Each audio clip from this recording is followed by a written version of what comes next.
मानव हमेशा ही ये प्रयास करता रहता है कि अपने जीवन को बेहतर कैसे बनाए। वह अपने जीवन को बेहतर बनाने का निरंतर प्रयास करता भी रहता है। उसे हमेशा ही भविष्य की चिंता बनी रहती है कि कल उसे क्या करना है। उसके बारे में भी वह आज ही सोचने लगता है। कभी कभी तो मनुष्य अपने जीवन या भविष्य को लेकर बहुत ही चिंतित रहता है। वह सोचता है कि हे भगवान, मेरा क्या होगा, मैं क्या करूं ऐसा जो मैं जल्दी से जल्दी सफल इंसान बन जाऊं।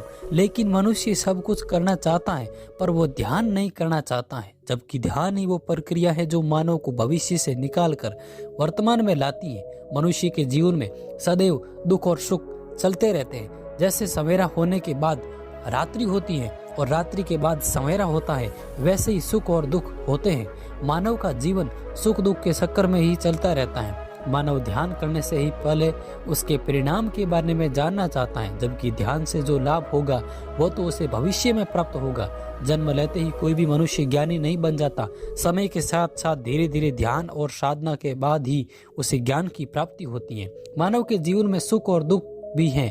अगर हम दोनों को स्वीकार कर ले तो हम आसानी से दुखों से बाहर निकल सकते हैं। दुखों से बाहर निकलने का एकमात्र तरीका है, वो है ध्यान।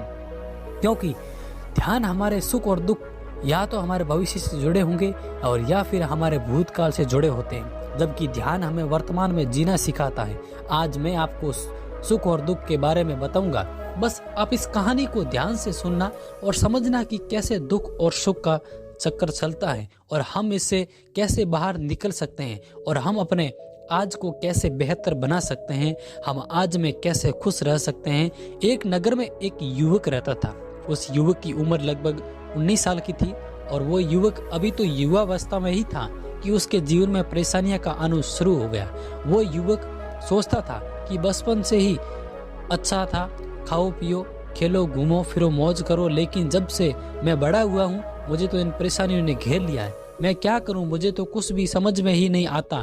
मैं अपनी इन परेशानियों से कैसे बाहर आऊं, कैसे मैं अपने दुखों से बाहर निकलूं। ये सब सोच सोच कर वो युवक बहुत ही परेशान, वो चिंतित रहता था। तभी उसे किसी ने बताया कि उसके नगर में एक बौद्ध भिक्षु आए हैं, पास ही की नगर में रहते हैं और उन बौद्ध भिक्षु के पास सबकी समस्याओं का समाधान है। वो सबके दुखों को और चिंताओं को दूर करते हैं। फिर वो युवक सब सुनकर तुरंत उन बौद्ध भिक्षु से मिलने के लिए निकल गया। वह युवक बौद्ध भिक्षु के पास पहुंच जाता है और उन्हें प्रणाम करता है और उनसे कहता है कि महाराज, क्या आप मेरे एक प्रश्न का जवाब देंगे। फिर उस बौद्ध भिक्षु ने उस युवक की तरफ देखा और मुस्कुराए और उससे बोले कि पूछो बालक, तुम्हें क्या पूछना है। उसके बाद उस युवक ने कहा कि महाराज, अभी तो मैं ज्यादा बड़ा भी नहीं हूँ। अभी कुछ दिनों पहले तक तो मैं मस्त खाता था, खेलता था, घूमता था, पर ना जाने अब क्यों मैं बहुत परेशान रहने लगा हूँ। अभी बहुत दुखी रहता हूँ। हमेशा ही मेरे मन में भविष्य को लेकर विचार चलते रहते हैं। मैं बस आपसे जानना चाहता हूँ कि आखिर मेरे जीवन में दुख क्यों है, जबकि मैं तो अभी अभी युवा अवस्था में ही आया हूँ और अभी से मेरे जीवन में दुख शुरू हो गए, जबकि अभी तो मेरा पूरा जीवन ऐसे के ऐसे पड़ा है। क्या अब मेरे जीवन में जैसे जैसे मैं बड़ा होऊंगा तो क्या दुख भी बढ़ेंगे? क्या मैं कभी इन दुखों से पीछा छुड़ा पाऊंगा?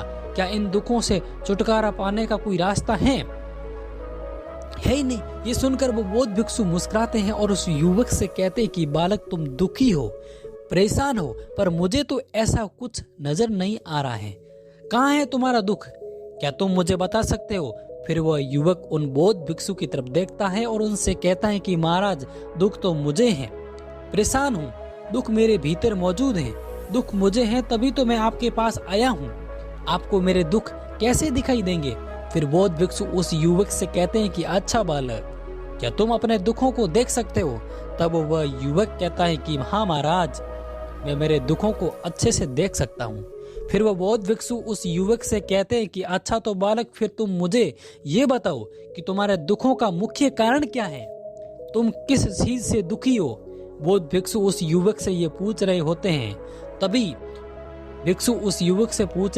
तभी उनका एक शिष्य आश्रम में दौड़ता हुआ आता है और बौद्ध भिक्षु के पास आकर उनके कान में धीरे से कुछ बोलता है।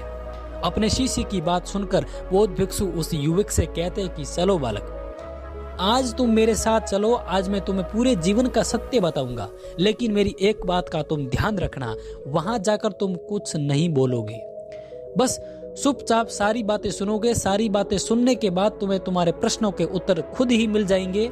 फिर बौद्ध भिक्षु और वो युवक प्रस्थान करते हैं। वो युवक बौद्ध भिक्षु के पीछे पीछे चलने लगता है। वह दूसरे नगर में पहुंच जाते हैं। वहां जाकर वो घर में जाते हैं और घर में जाने के बाद बौद्ध भिक्षु व युवक देखते हैं कि वहां उस घर में बहुत सारे लोग इकट्ठे हो रखे हैं और उन सब के बीच में एक चारपाई पर एक वृद्ध आदमी लेटा हुआ है। ऐसे ही बौद्ध भिक्षु वहां पहुंचते हैं तो उन्हें देखकर सभी लोग इधर उधर हो गए और बौद्ध भिक्षु को रास्ता दे दिया। और फिर बौद्ध भिक्षु वृद्ध आदमी के पास जाते हैं और वहां जाकर उसके पास बैठ जाते हैं। वह युवक भी बौद्ध भिक्षु के पास आकर खड़ा हो जाता है। इसके बाद जो वह वृद्ध व्यक्ति था जो चारपाई पर लेटा हुआ था, वो बौद्ध भिक्षु को प्रणाम करता है और उनसे बात करना शुरू करता है। महाराज, मैं अब और अधिक दिन जीवित नहीं रहूंगा। मुझे नहीं पता कि मेरी मृत्यु अब कौन से पल में हो जाएगी, इसीलिए मेरे मन में कुछ विचार चल रहे हैं। मैंने विचारों की उलझन से बाहर आना चाहता हूँ। मुझे पता है कि आप ही मुझे इससे बाहर निकाल सकते हो, इसीलिए मैंने आपको यहाँ बुलाया है। फिर उस वृद्ध आदमी की ये बात सुनकर वो बौद्ध भिक्षु उस वृद्ध आदमी से कहते हैं कि कहो, आप क्या पूछना चाहते हो। फिर वो वृद्ध आदमी बौद्ध भिक्षु से कहते हैं कि महाराज, मेरे पास जिंदगी के कुछ ही पल बचे हैं, पर आज मुझे अपना पूरा जीवन नजर आ रहा है। मेरे वो बचपन के दिन मुझे आज साफ साफ दिखाई दे रहे हैं। बचपन के दिनों में बहुत मस्ती करता था, खूब खाता था, खूब सोता था, कोई मुझसे कुछ भी नहीं कहता था। मेरे माता पिता और आसपास के लोग भी मुझे बड़ा स्नेह करते थे। ना अतीत की चिंता थी और ना ही भविष्य का डर था, सिर्फ खुशियां ही खुशियां थी।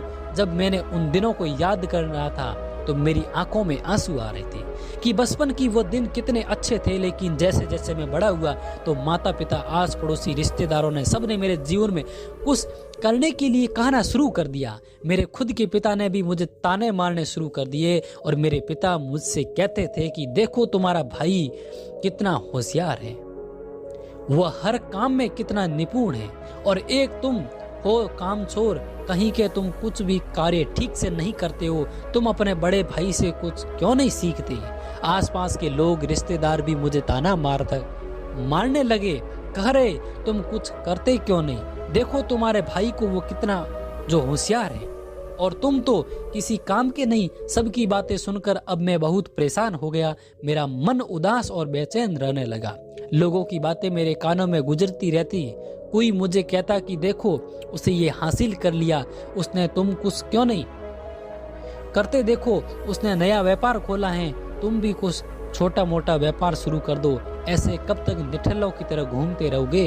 इन सब की बातों से परेशान होकर मैंने निश्चय किया कि अब मैं बहुत बड़ा आदमी बनकर दिखाऊंगा और इन सब का मुंह बंद कर दिखाऊंगा। ये लोग जो मुझे निठल्ला कह रहे हैं, ये लोग ही फिर मेरा सम्मान करेंगे। फिर मैंने अपने लक्ष्य को पाने के लिए मेहनत करना शुरू कर दिया। मैं दिन रात एक एक करके अपने लक्ष्य को पाने में जुट गया।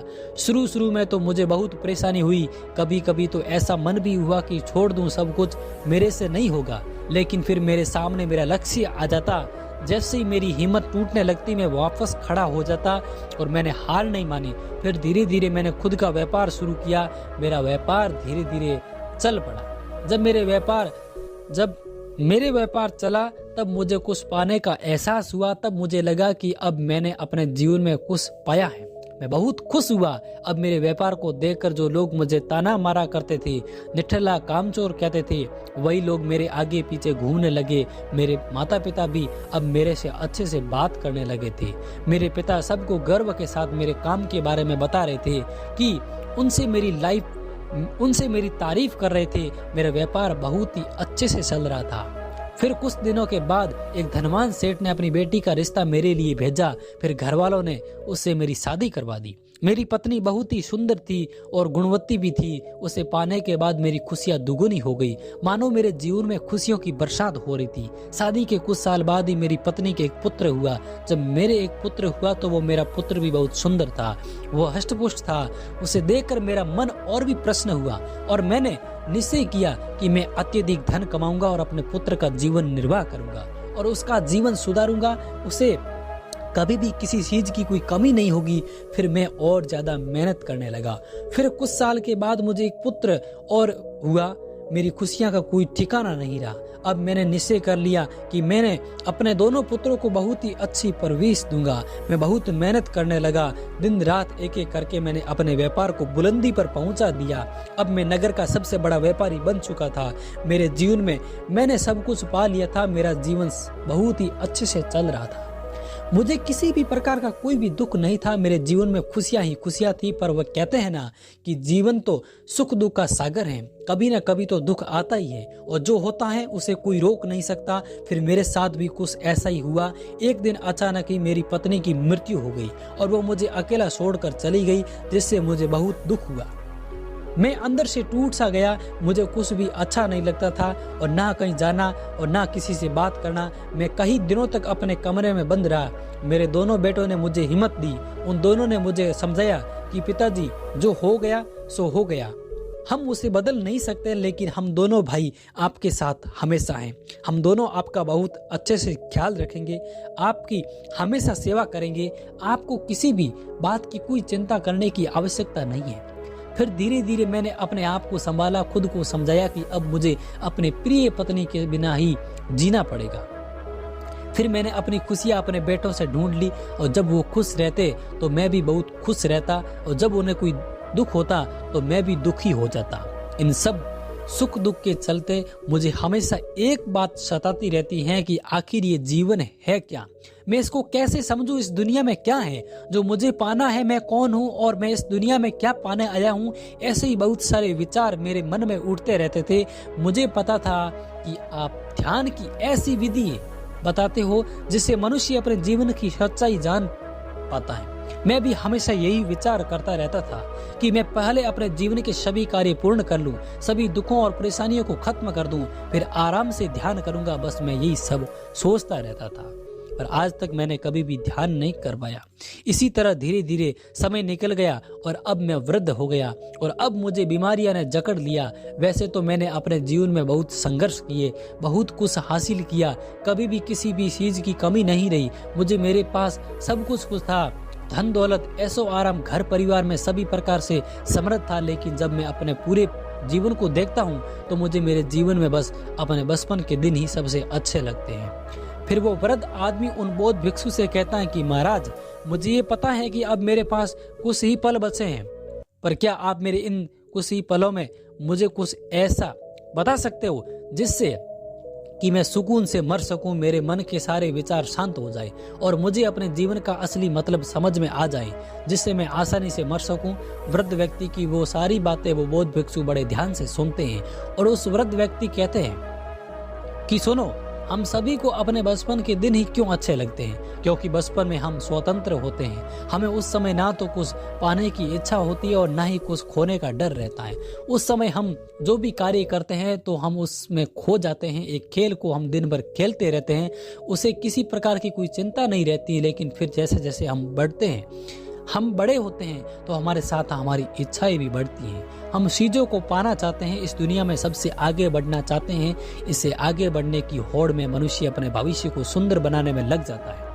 अपने अतीत और भविष्य की चिंता करते करते वो वर्तमान में जीना तो जैसे पूरी पाता है, लेकिन जब बचपन में लौटते हैं तो उस समय हमारा ना तो अतीत होता है और ना ही भविष्य होता है। तब तो हम सिर्फ वर्तमान में जीते हैं और हर दिन को मजे से जीते हैं, जबकि तुमने तो अपना पूरा जीवन अपनी कामयाबी में ही, अपने परिवार को खुश रखने में, अपने बेटों के भविष्य को सुधारने में ही बिता दिया।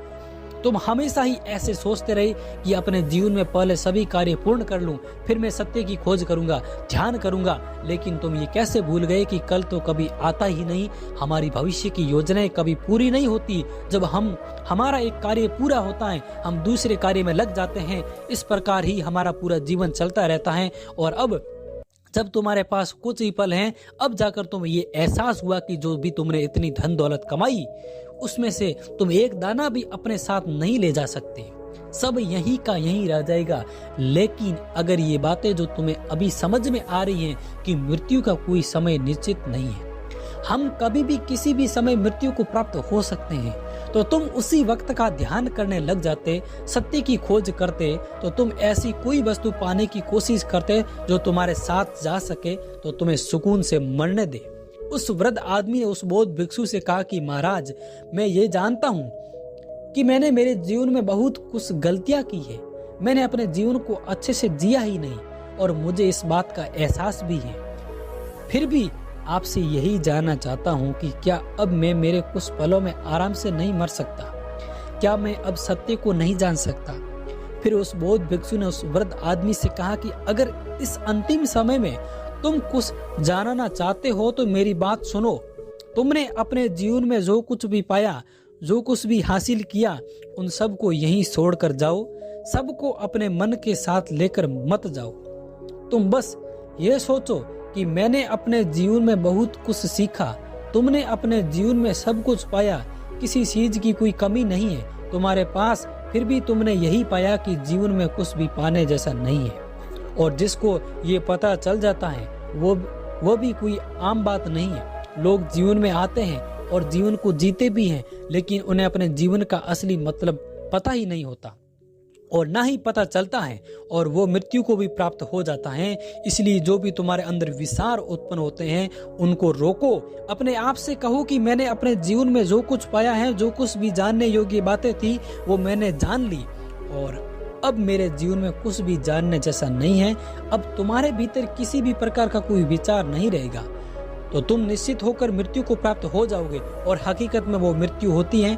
हम अपने जीवन में जो भी प्राप्त करते हैं वो यहीं से प्राप्त करते हैं, इसी जगह से प्राप्त करते हैं और वह सब यहीं रह जाता है।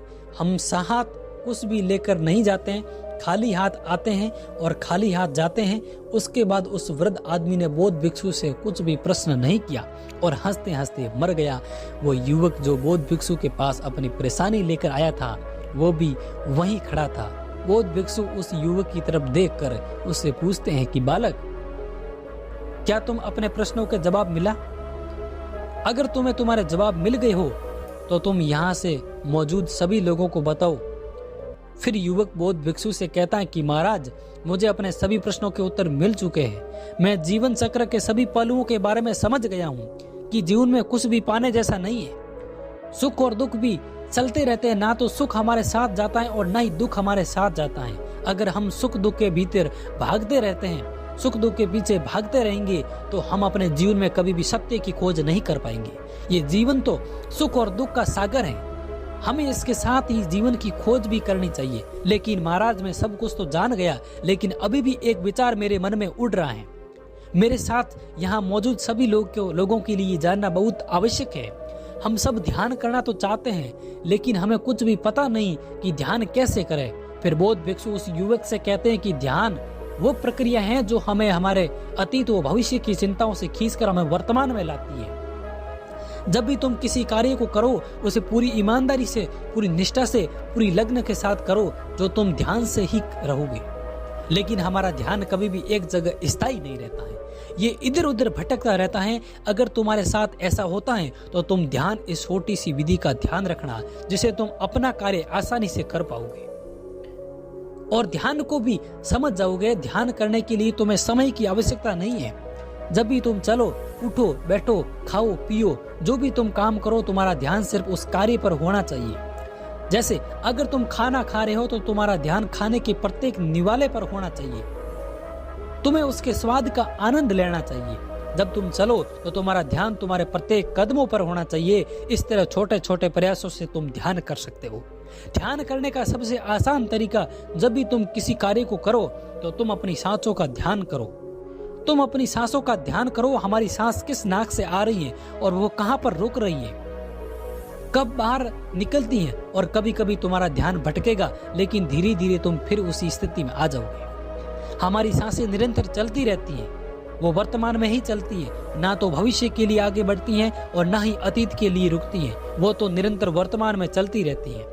जब हम अपनी सांसों पर अपना पूर्ण रूप से ध्यान कर लेंगे तो हमें भी वर्तमान में होने का आभास होगा और फिर हमारे मन में भविष्य के विचार आना धीरे धीरे बंद हो जाएंगे। फिर एक दिन ऐसा आएगा कि हमारे मस्तिष्क से सारे विचार एक दिन खत्म हो जाएंगे और हम ज्ञान की प्राप्ति कर लेंगे। हमें सब कुछ मिल जाएगा। और वो वहां से बालक चला जाता है और बौद्ध भिक्षु को प्रणाम करता है कि बौद्ध भिक्षु महाराज, आपने हमारे जीवन में एक ज्ञान का और ये प्रकाश रूपी मार्ग बताया, और इस प्रकाश रूपी मार्ग पर मैं चलने की कोशिश करूंगा। और वो बालक उस रास्ते पर, जिस रास्ते के बारे में महात्मा बुद्ध ने बताया, उस रास्ते के माध्यम से या उस रास्ते पर चलकर वो एक बड़ा इंसान बन गया और खुद के जो प्रश्न थे उस प्रश्न का सॉल्यूशन, उस उत्तर मिल गया। तो दोस्तों, हम भी हमारे जीवन में यही है कि आप भी जिंदगी में कुछ करना चाहते हो, आगे बढ़ना चाहते हो, तो आप अपनी जिंदगी में ध्यान करना सीखो। सुबह, सबसे पहले सुबह उठते ही आप भगवान को धन्यवाद करो, ईश्वर को धन्यवाद करो कि हे ईश्वर, जो कुछ भी है सब कुछ आपका है और मैं बहुत खुश हूँ। जो सुबह सुबह आप फीलिंग लाते हो, जो सुबह सुबह आप सोचते हो, वही जिंदगी में आपको या वही पूरा दिन आपको सोचने पर मजबूर कर देता है, और जैसा सुबह सोचते हो वैसा आपका दिन निकलता है।